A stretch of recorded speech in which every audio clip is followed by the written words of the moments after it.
U.S. breaking news, change your read newspaper habit. Concord, New Hampshire, as educational institutions across the country wrestle with their ties to slavery, Dartmouth College is taking a closer look at the darkest corners of its history.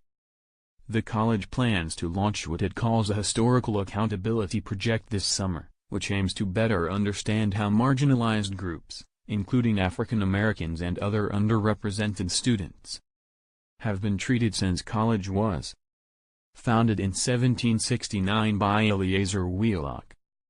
The institution is awarding fellowships to 3 undergraduate students to research the college's historical record.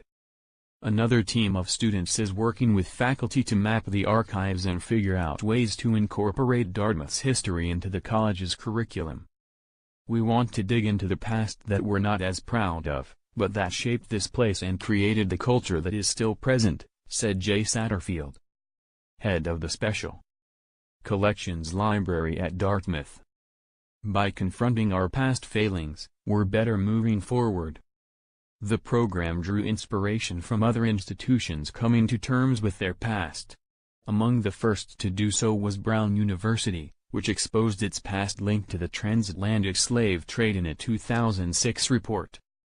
4 years ago, the Ivy League school celebrated its 250th anniversary and presented a slavery memorial that evoked a ball and broken chain, fashioned from cast iron, sinking into the earth.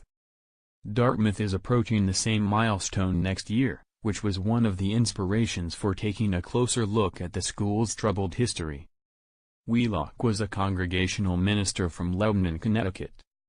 His legacy lies in having carved the original campus out of the New Hampshire wilderness and teaching Native American students. But according to Morgan Swan, with the Rauner Special Collections Library, some archival discoveries could highlight the role Wheelock's slaves played in building the original campus and how Dartmouth strayed from its mission to educate Native Americans. Other potential projects could include Dartmouth's first female students after Dartmouth became co-ed in 1972, transgender and gay students prior to the shift, and the treatment of Asian students during World War II. While there is a story to tell about slavery in Dartmouth, there are others to tell about Dartmouth and Native Americans, Latinos, women, the LGBTQ community, religious minorities, and many other perspectives the students will help to identify, said Christiane Hardy, special assistant to the college's president. The college is approaching the concept of historical accountability in a more dynamic way than other schools by putting the project into the hands of students instead of historians. Satterfield is confident that by giving students ownership of the project, the impact will be powerful within the campus community. The program tackles only one of the goals laid out in a diversity initiative launched 2 years ago by Dartmouth, but many hope that by confronting its past, the college can work toward creating a more inclusive future. If we shy away from these types of stories, we're doing a disservice to education, Swan said.